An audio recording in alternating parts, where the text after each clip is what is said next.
Since the invention of the telegraph in 1837, technology has had a serious impact on how the media treats breaking news. With the risk of losing the connection between sender and receiver, journalists had to strongly consider the order of importance and news value of their content. This resulted in the inverted pyramid or wire service style of modern breaking news. With further technological advancements such as the telephone, the radio, and television, decreasing the risk associated with the telegraph, the need to limit information began to dissipate. Recently, the internet and subsequently social media, specifically Twitter, has in a sense eliminated all risk and led to mass distribution of unfiltered information coming from a vast variety of sources.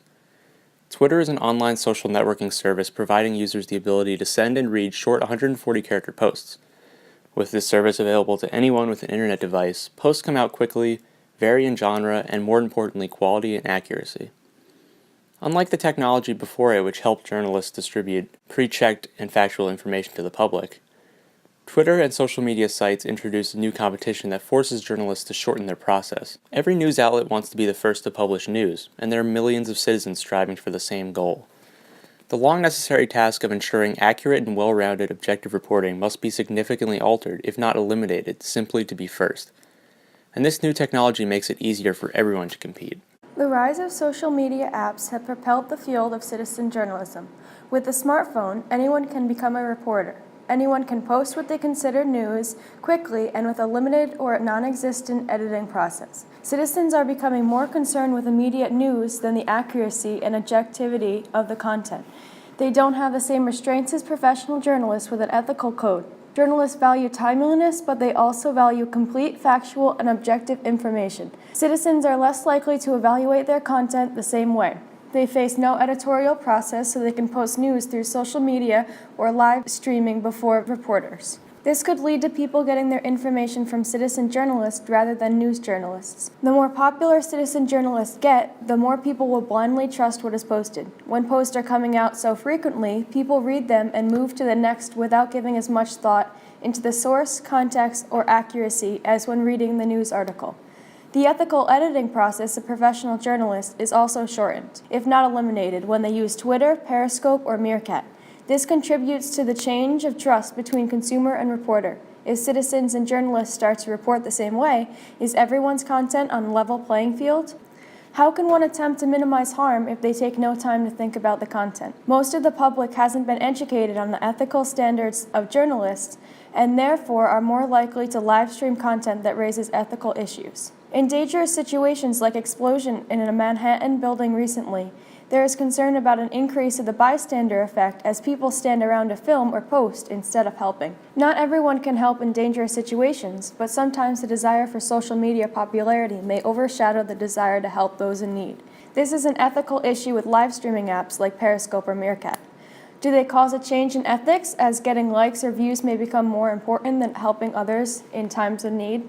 Another problem with the possibility of professional journalists using content from their citizens. When broadcasters start using live stream footage from citizens, there's no way of knowing what could happen. These citizens are not professionals and they may not have proper equipment or experience. If a person is streaming something with their smartphone, what happens if the feed can't keep up, the battery life of the phone dies, or the data runs out? Professional journalists have been using citizen footage, but to what extent can they trust the truthfulness and objectivity of the content? Professional journalists hold sacred the standard of objectivity. Always getting all sides of a story is important. When publications take citizens' posts, there is no guarantee that the posts aren't subjective. They may exclude relevant content because it goes against their opinion on the issue they are posting about. Another new technology promoting citizen journalism is the use of drones. In the 1980s, the military invented the unmanned aerial vehicle, or drone, for reconnaissance and airstrikes in areas not suited for a larger piloted aircraft. Drones are newly available for the public to buy and fly around wherever they please. For as little as $1,000, someone can use this technology to reach areas that they previously haven't been able to reach. Some people have begun using drones as journalistic tools to film events or fly around an area looking for someone or something. But with the increased use of drones for journalism, ethical codes have to be reconsidered. The question is, do we apply rules and ethics already in existence, or do we make new ones up for this new technology? In February 2014, the Obama administration passed a law requiring the Federal Aviation Administration to prepare the skies and the courts for commercial drones, as journalists are already integrating drones into reporting. The Professional Society of Drone Journalists urges all of its members to follow traditional journalism ethics with added values that come with flying a drone. The ethics of drones have been compared to Maslow's hierarchy, a conceptual pyramid showing the way humans satisfy their needs. In the case of drone journalism, this pyramid begins prioritizing the first level with newsworthiness. Next is safety, then law, then privacy, and finally journalism ethics, desired yet sometimes unachievable limits. This model creates an interesting perspective on how to consider drones and what rules are important to reach common ground. One ethical approach is Aristotle's golden mean, which points toward finding something that works between two extremes.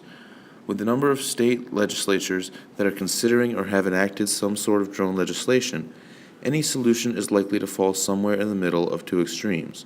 But the problem with the golden mean is that it relies on individuals to act virtuously and not follow unvirtuous rules. In an article published on PBS.org titled Ethics Aloft, Pros and Cons of Journalism Using Drones, 3 areas of concern regarding the ethics of drone usage are brought into question: safety, privacy, and conflict of interest. Of course, drones are manufactured to be safe.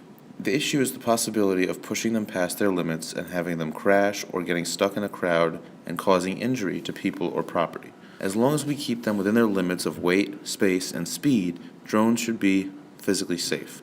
But can we trust our citizens and journalists to act safely when they're trying to get the story before anyone else? Privacy is also a risk because it's so easy to spy on anyone you'd like. Some drones can access basically any area and even look into buildings.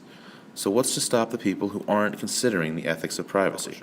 So it seems the most ethical issues of both drones and apps arise when we consider who to trust to provide us with the information, and in turn, who can be trusted to handle this large quantity of content. In the use of the telegraph to instantaneous social media and drones, technological advancements have changed the way stories are reported. Journalists are always struggling to keep up with these advancements, and codes of ethics continually have to be modified. Each new technology presents new ethical dilemmas, and while some ethics guidelines remain the same, we must consider the best ways to find and share our most accurate news in a way that is most ethically sound. Since there are so many parts of the ethical process, finding a middle ground may be the best option to keep using our new reporting technology while using it in the best way possible.